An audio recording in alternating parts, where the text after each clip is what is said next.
Alright guys, here we have my 2016 Yamaha XSR900. Picked it up a few weeks ago. You know, it's still feeling pretty new, only about 1,300 miles on it. About 300 of those I put on myself. But yeah, so kind of a crappy day out. You know, it's cold, looks like it's going to be raining. So what we're going to be doing today is installing a Fender Eliminator from Graves. So at first I didn't think this bothered me too much, but within like a week or so of owning the bike, I was like, yeah, this has got to go. So the Graves kit is basically just going to relocate the license plate to around up here. You're going to keep all this, keep the stock taillight, keep the stock turn signals, at least for now. And I like it because it still gives you the visibility of the stock taillight. I know there's some other kits that look amazing. It's like an LED that goes around like the perimeter of the seat, and while I think that actually looks a lot cooler, I'm just kind of worried that people already don't pay attention. So I was afraid that, people wouldn't see it, basically. So keeping the stock taillight, I feel like that's a good amount of visibility. I'm actually considering even adding a relay to make it flash. I think that's a good idea too. But for today, we're going to take a look at the Graves Fender Eliminator kit and the install. So removing the seat on these bikes is pretty easy. You're just going to want to move this flat, insert your key, and twist, and it pops right. Now that we got the seat off, we're going to remove these 4 bolts right here. That's removed, we're going to move on to the electrical connectors.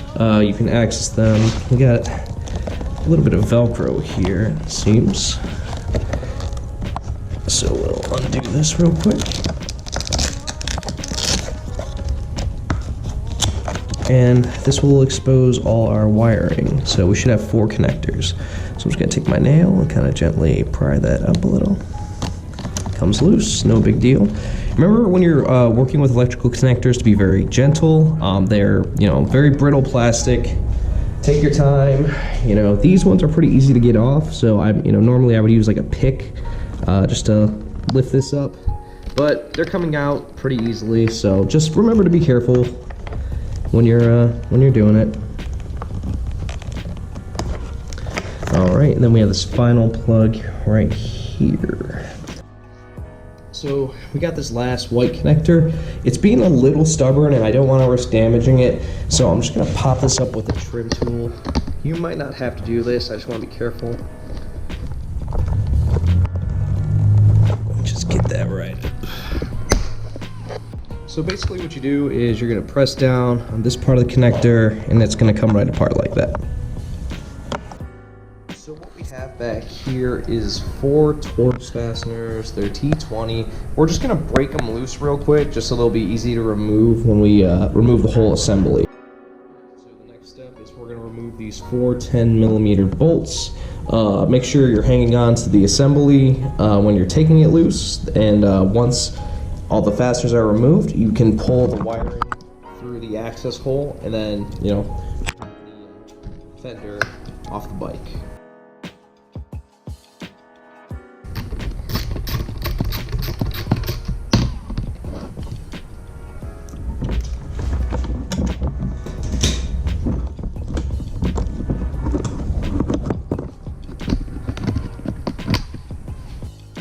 So now that we have the fender off the bike, we're just going to flip this over, and you're going to see these 2 push pins. Now the way I like to remove these push pins is you get a pick and kind of just scoots it in there, it pops loose, there you go.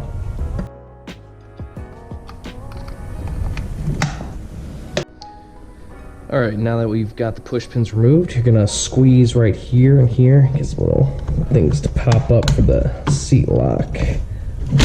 And that slides right out.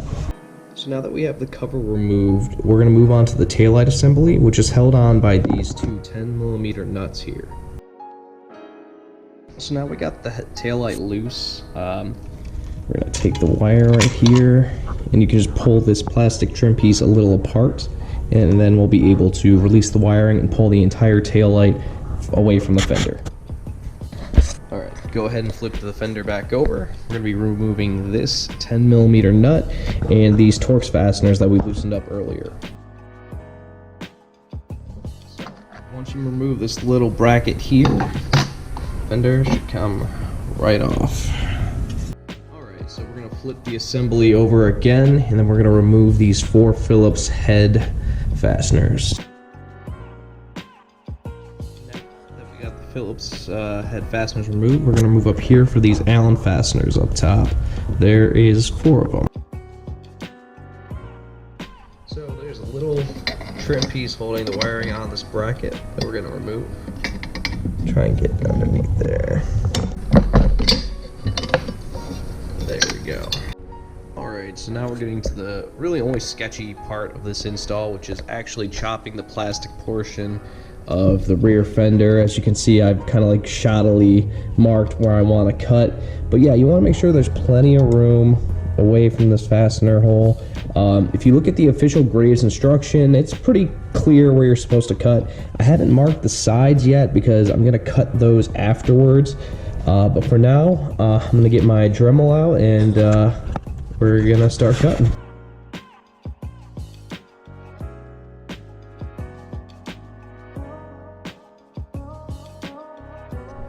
Alright, as you can see, my very sloppy cut with the Dremel is made on the top, and now I'm just going to take it down on both the sides, and then I'm going to sand and clean it up, because it definitely looks rough right now, but once we get sanded up, it'll look pretty nice.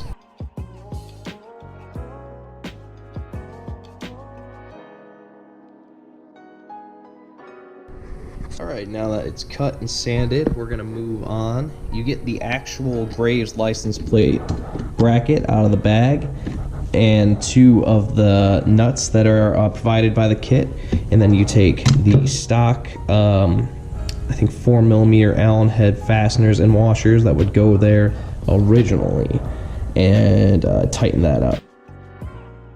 From here, we're going to place the fender portion back on, the aluminum part.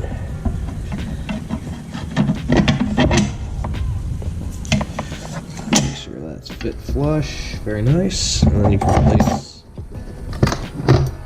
this bracket back on as well. Alright, at this point you're ready to install the taillight again. Alright, at this point we're going to close up this little bit of wiring. Alright, so now we're going to put this wire guide seat key cover back in.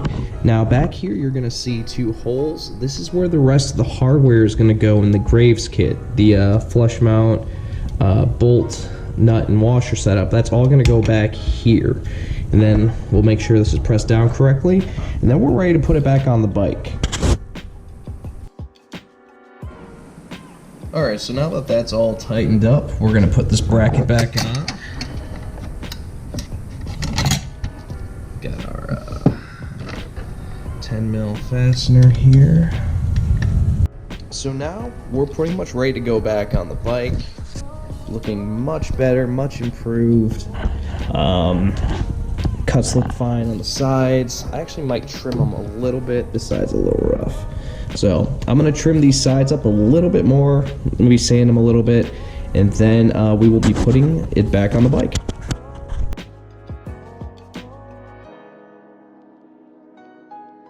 Alright, now that we got the fender mounted again, we just need to do the wiring. With the wiring completed, we are ready to put the seat lock bracket back on.